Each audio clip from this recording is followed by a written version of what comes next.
the Jacksonville Jaguars, benefit is they got rid of the kicker. Not their kicker, their head coach, the kicker, Urban Meyer.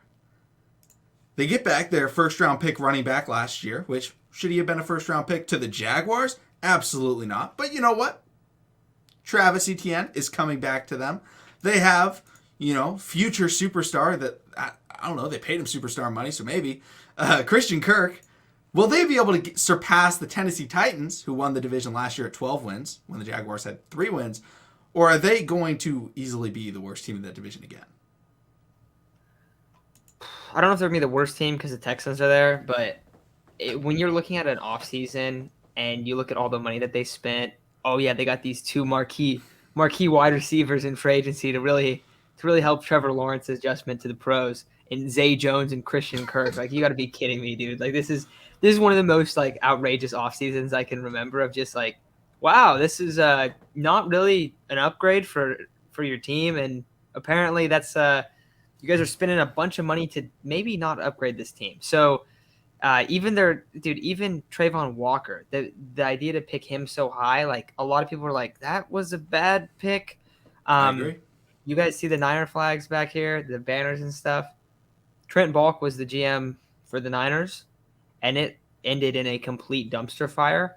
And I'm very concerned for Trevor Lawrence. That's what's ahead of him. I don't have faith in this team. I think they're awful. I have a question, Matt. Did Trent Balk draft a particular defensive lineman over a lot of really good players?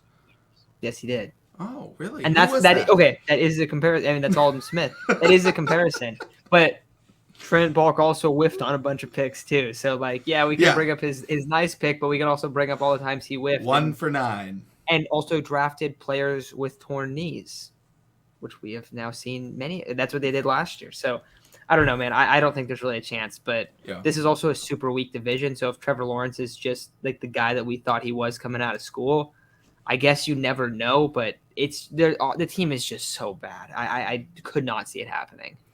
Yeah, looking at them and the Texans, I do think they're going to jump the Texans because both rosters suck.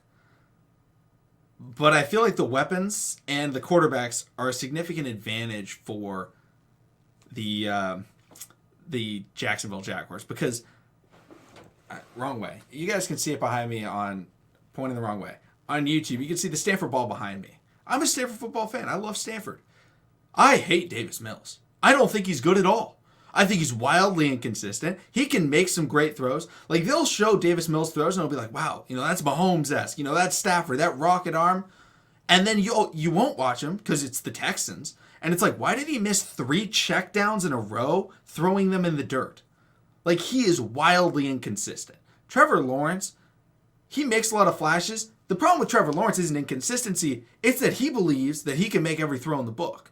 He's the Brett Favre gunslinger type. And when you're a rookie, that's going to happen. I think he gets a little bit more conservative. I think he has a check down in Travis Etienne that he is very comfortable with. He showed it all his years at Clemson. He shows that he knows he can get him the ball at any point in time, and they're going to be able to win. Davis Mills is rocking out with Brandon Cooks. Good. Nico Collins. I like Nico Collins at Michigan, so I'm not going to hate on him, but like that's about it when you're looking at them. Like, their running back game, not amazing. The Jacksonville Jaguars have weapons, and they have some defensive playmakers because they also have, a young guy by the name of Josh Allen. Maybe the best Josh Allen in the AFC, because one-on-one against other Josh Allen, he very clearly took the one-on-one W. But do you have anything else to go on the AFC South?